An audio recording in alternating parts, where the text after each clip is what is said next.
ಸಾಮಾಜಿಕ ನ್ಯಾಯದ ಹರಿಕಾರರು ಕೂಡ ಆಗಿದ್ರು.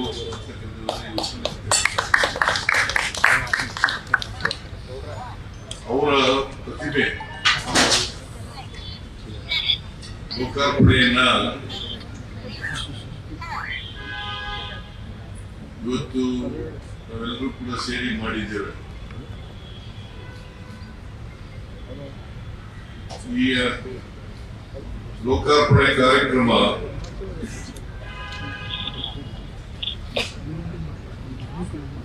ದೊಡ್ಡ ಪ್ರಮಾಣದಲ್ಲಿ ಆಗ್ಬೇಕಾಗಿತ್ತು.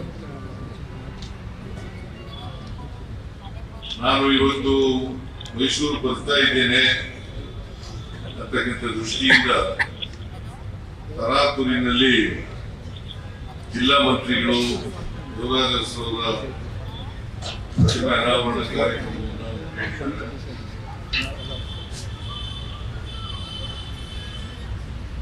ನಾನು ಫೋನ್ ಮಾಡಿದ್ದೀನಿ ಒಂದು 2-3 ದಿನಗಳ ಹಿಂದೆ. ಮೈಸೂರು ಬರ್ತೀನಿ ನಾನು 15ನೇ ತಾರೀಕು 3ನೇ ತಾರೀಕು. ಅವತ್ತು ನೀವು ತರಾತುರಿನಲ್ಲಿ ಮಾಡೋದಾದ್ರೆ ಮಾಡಿ ಅಂತ ಹೇಳಿದೆ. ಅಥವಾ ಇನ್ನೊಂದು ದಿನ ದೊಡ್ಡ ಪ್ರಮಾಣದಲ್ಲಿ ಮಾಡೋಣ ಅಂತ ಕೂಡ ಹೇಳಿದ್ದೆ. ಎಲ್ರಿಗೂ ಪ್ರಚಾರ ಮಾಡಿ ಜನ ಸೇರಿಸಿ ದೊಡ್ಡ ಪ್ರಮಾಣದಲ್ಲಿ ಮಾಡಬೇಕು. ಯಾಕಂದ್ರೆ ಜಿಲ್ಲಾಧಿಕಾರಿಗಳ ಕಚೇರಿ ಮುಂದೆ ದೇವರಾಜ ಅರಸರವರ ಪ್ರತಿಮೆ ಅನಾವರಣ ಮಾಡ್ತಕ್ಕಂಥದ್ದು ಬಹಳ ದಿನಗಳಿಂದ ಮತ್ತೆ ಬಹಳ ದಿನಗಳ ಅಪೇಕ್ಷೆ. ಈ ಅಪೇಕ್ಷೆಯನ್ನ ಈಡೇರಿಸತಕ್ಕಂಥದ್ದು ಅತ್ಯಂತ ಅಗತ್ಯ ಅಂತ ಹೇಳಿ ನಾನು ಈ ದೇವರಾಜ ಅರಸರವರ ಪ್ರತಿಮೆಯನ್ನ ಇವತ್ತು ಅನಾವರಣ ಮಾಡ್ತಕ್ಕಂಥ ಕೆಲಸವನ್ನು ಮಾಡ್ತಾ ಇದ್ದೀವಿ. ಬಹಳ ಸಂತೋಷ ಆಗ್ತಾ ಇದೆ. ಮೈಸೂರು ನಗರದಲ್ಲಿ ದೇವರಾಜ ಅರಸರವರ ಸ್ವಂತ ಜಿಲ್ಲೆ, ಅವರ ಹುಟ್ಟು ಕಲ್ಲಳ್ಳಿ ಮೈಸೂರು ತಾಲೂಕಾದರೂ ಕೂಡ, ಆದರೆ ದೇವರಾಜ ಅರಸರವರು ಸ್ವಂತ ಜಿಲ್ಲೆ. ಈ ಜಿಲ್ಲೆಯಲ್ಲಿ ಅವರ ಪ್ರತಿಮೆ ಇರಬೇಕು ಅಂತಕ್ಕಂಥದ್ದು ಬಹಳ ದಿನಗಳ ಕೆಲಸವನ್ನ ಜಿಲ್ಲಾಡಳಿತ ಮಾಡಿದೆ ಅಂತಕ್ಕಂಥ ಮಾತುಗಳನ್ನು ಈ ಸಂದರ್ಭದಲ್ಲಿ ಹೇಳಲಿಕ್ಕೆ ಬಯಸ್ತಾ ಇದ್ದೇನೆ. ನಾನು ದೇವರಾಜ ಅರಸರ ಬಗ್ಗೆ ಹೆಚ್ಚು ಮಾತನಾಡಕ್ ಹೋಗಲ್ಲ. ದೇವರಾಜ ಅರಸರು ನಮ್ಮ ಜಿಲ್ಲೆಯವರಾದರೂ ಕೂಡ ನಾನು ದೇವರಾಜ ಅರಸರು ಮುಖ್ಯಮಂತ್ರಿ ಆಗಿರುವಾಗ ನಾವು ಬೇರೆ ಬೇರೆ ಪಕ್ಷದಲ್ಲಿದ್ದೆವು. ನಾನು ಜನತಾ ಪಾರ್ಟಿಯಲ್ಲಿದ್ದೆ, ಅವರು ಕಾಂಗ್ರೆಸ್ ಪಾರ್ಟಿ. ಆದ್ರೂ ಕೂಡ ಅವರ ಸಾಮಾಜಿಕ ನ್ಯಾಯದ ಕಳಕಳಿ ಇದೆಯಲ್ಲ, ಅದು ಬೇರೆಯವರಿಗೆ ಮಾದರಿ ಅಂತಕ್ಕಂಥ ಮಾತು.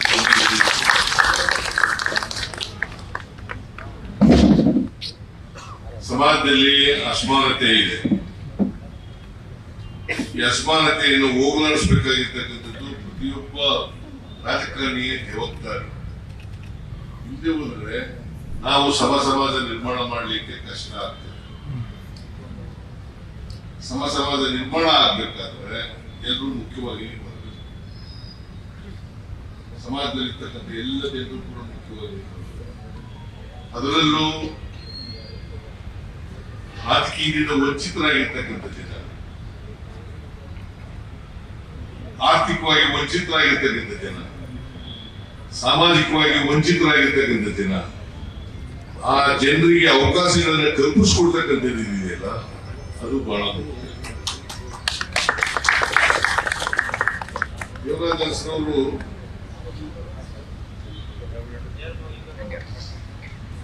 ಈ ಕೆಲಸವನ್ನು ಮಾಡಿದ್ರು. ಯಾರ್ಯಾರು ಅನ್ರಿಪ್ರೆಸೆಂಟೇಟಿವ್ ಕಮ್ಯುನಿಟಿ ಇದೆಯಲ್ಲ, ಪ್ರಾತಿನಿಧ್ಯ ಇರತಕ್ಕಂಥ ಕಮ್ಯುನಿಟಿ, ಅಂತ ಕಮ್ಯುನಿಟಿಯವರನ್ನ ಗುರುತಿಸಿ ಅವರನ್ನ ವಿಧಾನಸೌಧದ ಮೆಟ್ಟಿಲನ್ನು ಹತ್ತಿಸ್ತಕ್ಕಂಥ ಕೆಲಸವನ್ನು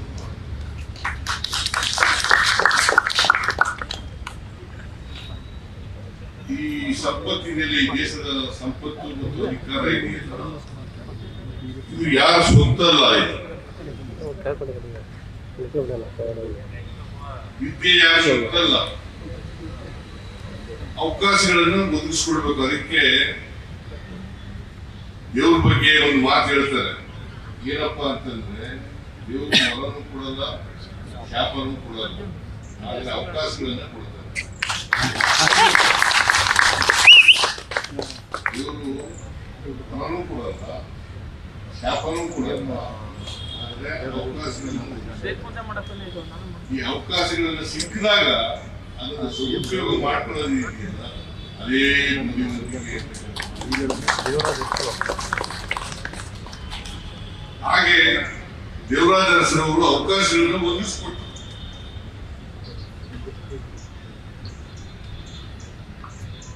ಅವಕಾಶಗಳನ್ನ ಕೆಲವರು ಉಪಯೋಗಿಸಿಕೊಂಡು ಮೇಲೆ ಬರ್ತಕ್ಕಂಥ ಕೆಲಸವನ್ನ ಮಾಡಿದರು.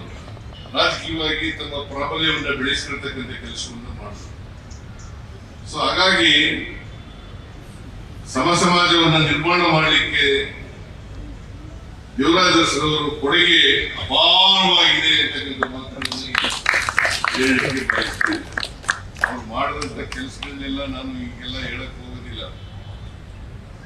ಬಹಳಷ್ಟು ಕೆಲಸಗಳು, 8 ವರ್ಷಗಳ ಕಾಲ ದೀರ್ಘ ಕಾಲ ಮುಖ್ಯಮಂತ್ರಿಯಾಗಿ ಅವರು ಸಮಾಜದಲ್ಲಿ ಇರ್ತಕ್ಕಂಥ ತಪ್ಪುಗಳನ್ನು ತಿದ್ದಕ್ಕಂಥ ಕೆಲಸವನ್ನು ಮಾಡಿದ್ರು. ಈಗ ಅಸಮಾನತೆ ಯಾಕೆ ಸಮಾಜದಲ್ಲಿ ನಿರ್ಮಾಣ ಆಗಿದೆ? ಅಸಮಾನತೆ ಯಾಕೆ ನಿರ್ಮಾಣ ಆಗಿದೆ ಅಂತಂದ್ರೆ, ಒಂದು ಜಾತಿ ವ್ಯವಸ್ಥೆ, ಎರಡನೇದು ಎಲ್ಲರಿಗೂ ಸಮಾನವಾದಂತ ಅವಕಾಶಗಳು ಸಿಕ್ಕಿಲ್ಲ. ಸಮಾನ ಅವಕಾಶಗಳು ಸಿಕ್ಕಿದ್ರೆ ಯಾರು ಹಿಂದೆ ಬೀಳಲಿಕ್ಕೆ, ಇಂಥ ಅಸಮಾನತೆಯ ಸಮಾಜ ನಿರ್ಮಾಣ ಆಗಲಿಕ್ಕೆ ಸಾಧ್ಯ. ಬಹುಸಂಖ್ಯೆಯಲ್ಲಿರ್ತಕ್ಕಂಥ ಶೂದ್ರ ಜನಾಂಗ ಜಾತಿ ವ್ಯವಸ್ಥೆಯಲ್ಲಿ, ಚತುರ್ವರ್ಣ ವ್ಯವಸ್ಥೆಯಲ್ಲಿ ಅಕ್ಷರ ಸಂಸ್ಕೃತಿಯಿಂದ ವಂಚಿತರಾದರು. ಅಕ್ಷರ ಸಂಸ್ಕೃತಿಯಿಂದ ವಂಚಿತರಾದರಿಂದ ಅವಕಾಶಗಳು ಕಡಿಮೆ ಆದವು. ಹಾಗಾಗಿ ಸಮಾನತೆ ಬರಲಿಲ್ಲ, ಸಮಾಜದಲ್ಲಿ ಅಸಮಾನತೆ ನಿರ್ಮಾಣ ಆಯಿತು. ಇದನ್ನ ನಾವು ಅರ್ಥ ಮಾಡ್ಕೋಬೇಕಾಗ್ತದೆ. ನಮ್ಮ ಸರ್ಕಾರ ಅಸಮಾನತೆಯನ್ನ ನಿವಾರಣೆ ಮಾಡಲಿಕ್ಕೋಸ್ಕರವಾಗಿ ಪ್ರಾಮಾಣಿಕವಾದಂತ ಪ್ರಯತ್ನವನ್ನ ಮಾಡ್ತಾ ಇದೆ. ಅಸಮಾನತೆ ಹೋಗದೇನೆ ಈಗ ಸ್ವಾತಂತ್ರ್ಯ ಬಂದು 79 ವರ್ಷಗಳಾಯ್ತು. ಸಂವಿಧಾನ ಬಂದು 75 ವರ್ಷ ಆಯ್ತು.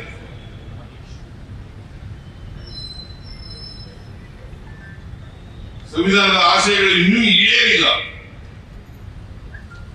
ನಮ್ಗೆಲ್ರಿಗೂ ಸ್ವಾತಂತ್ರ್ಯ ಸಿಕ್ಕಿಲ್ಲ. ಇದನ್ನು ನಾವು ಅರ್ಥ ಮಾಡ್ಕೋಬೇಕಾಗ್ತದೆ. ಈ ನಿಟ್ಟಿನಲ್ಲಿ ದೇವರಾಜ ಅರಸರವರು ಬಹಳ ದೊಡ್ಡ ಕೆಲಸವನ್ನು ಮಾಡಿದ್ರು. ಹಾಗಾಗಿ ಅವರನ್ನ ನೆನ್ಕೋಬೇಕಾಗಿರ್ತಕ್ಕಂಥದ್ದು, ವಿಮರ್ಶಿಸಬೇಕಾಗಿರ್ತಕ್ಕಂಥದ್ದು ನಮ್ಮೆಲ್ಲರ ಕರ್ತವ್ಯ ಅಂತಕ್ಕಂಥ ಮಾತುಗಳನ್ನ ಹೇಳಲಿಕ್ಕೆ ಬಯಸ್ತಾರೆ. ವಿದ್ಯೆ ಯಾರಪ್ಪ ಮನೆ ಸೊತ್ತಲ್ಲ. ವಿದ್ಯೆ ಯಾರಪ್ಪ ಮನೆ ಸೊತ್ತಲ್ಲ. ಅವಕಾಶ ಸಿಗ್ಬೇಕು ಅಷ್ಟೇ. ಹಾಗಾದ್ರೆ ಬಾಬಾ ಸಾಹೇಬ್ ಅಂಬೇಡ್ಕರ್ ಅವರು ದಲಿತ ಜಾತಿ ಹುಟ್ಟಿದ್ರು. ಅವ್ರು ಹೇಗೆ ಮಹಾ ವಿದ್ವಾಂಸರಾಗಲಿಕ್ಕೆ ಸಾಧ್ಯ ಆಗ್ತದೆ, ಮಹಾ ಮೇಧಾವಿ ಆಗಲಿಕ್ಕೆ ಸಾಧ್ಯ ಆಗ್ತದೆ.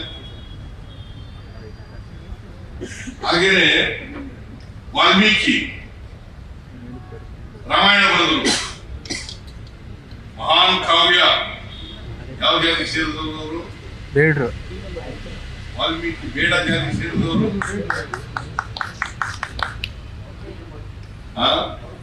ಅವ್ರದ್ದು ಪ್ರತಿಭೆ ಕೂಡ ಇಲ್ಲಿ ಮಾಡ್ತಾ ಇದ್ದೀವಿ. Construction is going on. ಇಲ್ಲಿ ಅನಾವರಣ ಕೂಡ ಮಾಡ್ತೀವಿ. ವಾಲ್ಮೀಕಿ ಪ್ರತಿಮೆಯನ್ನು, ವಾಲ್ಮೀಕಿ ಮಹರ್ಷಿ ವಾಲ್ಮೀಕಿ ಅವರ ಪ್ರತಿಮೆಯನ್ನು ಕೂಡ ಅನಾವರಣ ಮಾಡ್ತಾ ಇದ್ದೀವಿ.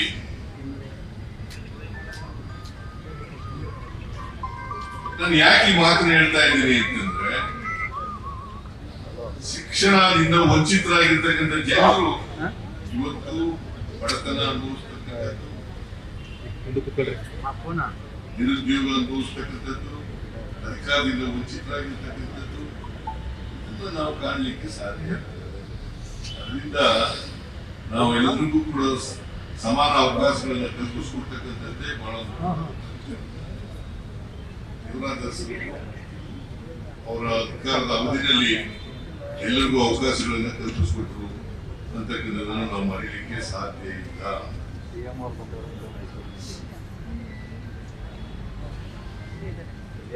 ಅಂತ ಮಹಾನ್ ವ್ಯಕ್ತಿ ದೇವರಾಜ ಅರಸು, ಅವರನ್ನು ಸ್ಮರಿಸಿರ್ತಕ್ಕಂಥದ್ದು ಎಲ್ಲರ ಜವಾಬ್ದಾರಿ, ಕರ್ತವ್ಯ.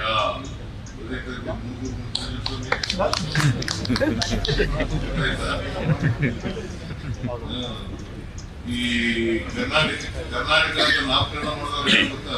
ದೇವರಾಜ ಅರಸು ಅವರು.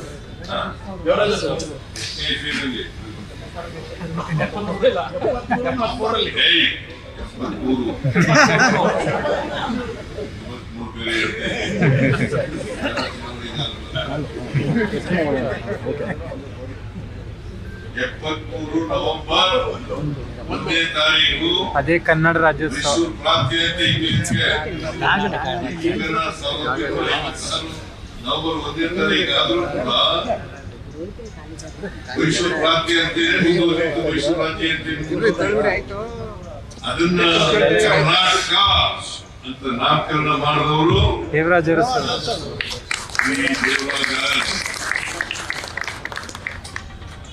ಅಲ್ಲಿವರೆಗೆ ಕರ್ನಾಟಕ ಅಂತ ಇರಲಿಲ್ಲ, ಮೈಸೂರು ರಾಜ್ಯ. ಅದಕ್ಕೆ 51 ವರ್ಷ ಆಯ್ತು. ಈಗ 52ನೇ ವರ್ಷ. ಈಗ 52ನೇ ವರ್ಷ ನಾವು ನಮ್ಮ ಸರ್ಕಾರ ಕರ್ನಾಟಕ ಸಂಭ್ರಮ 50 ಅಂತಕ್ಕಂಥದನ್ನ ಆಚರಣೆ ಮಾಡುದು.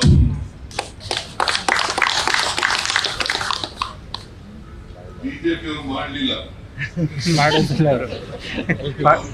ಕಾಲದಲ್ಲಿ ಇದ್ದಾಗಲೇ 50 ವರ್ಷ ಆಗಿತ್ತು, ಮಾಡಲಿಲ್ಲ. ನಾವು ಅದನ್ನ 51ನೇ ವರ್ಷ ಆದ್ರೂ ಕೂಡ ಕರ್ನಾಟಕ ಸಂಭ್ರಮ ಅಂತೇಳಿ ಮಾಡಿದವರು. ಅದೇ ವರ್ಷ ಈ ರಾಜ್ಯದಲ್ಲಿ ರಥಯಾತ್ರೆಯನ್ನ ಮಾಡಿದವರು. ದೇವರಾಜ ಅರಸು ಅವರು ರಥಯಾತ್ರೆಯನ್ನು ಮಾಡಿದವರು. ಈ ರಥಯಾತ್ರೆ ಮಾಡುವಾಗ ಆದ್ಮೇಲೆ ವಿಧಾನಸೌಧದ ಮುಂದ್ಗಡೆ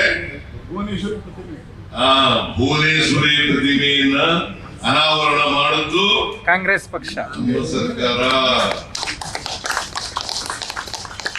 ಬಿಜೆಪಿಯವ್ರದ್ದು ಬರೀ ಬೂಟಾಟಿಕೆ. ಅದರಿಂದ ಈ ದೇವರಾಜ ಅರಸರವರು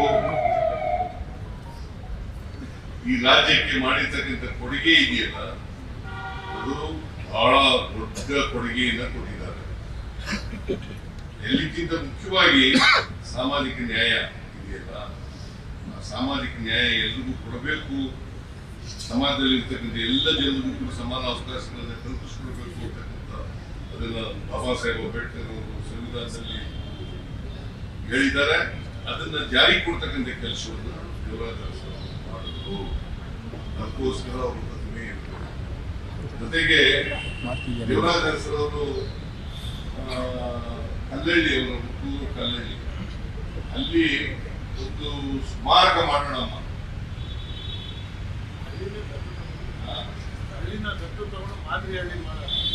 ನೀನ್ ಹೇಳಿದಾಗೆ ಹಾಗೆ ಮಾಡೋಣ.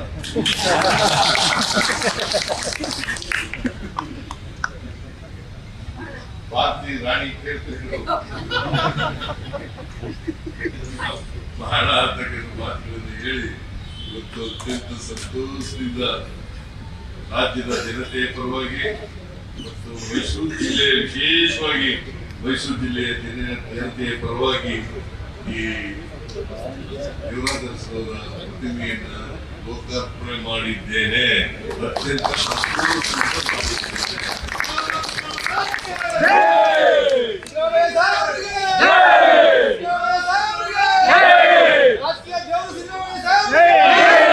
ಮೈಸೂರಿಗೆ ಯಾಕಂದ್ರೆ ಸಿದ್ಧ ಯಾವ ಆಲಸ್ಯದಲ್ಲಿ ಬಿಟ್ಟು ಅದರಿಂದ ಆ ರೀತಿ ನಡೀತಕ್ಕಂಥದ್ದೇ ನಾವು ವಿರೋಧ ಹೇಳಿ ನನ್ನ ಮಾತನ್ನು ಮುಗಿಸ್ತೇನೆ. ಜೈ ಹಿಂದ್, ಜೈ ಕರ್ನಾಟಕ. ನ್ಯೂಸ್ ಫಸ್ಟ್ ನಿರ್ಭೀತಿಯಿಂದ ನಿಮ್ಮ ಪರವಾಗಿ.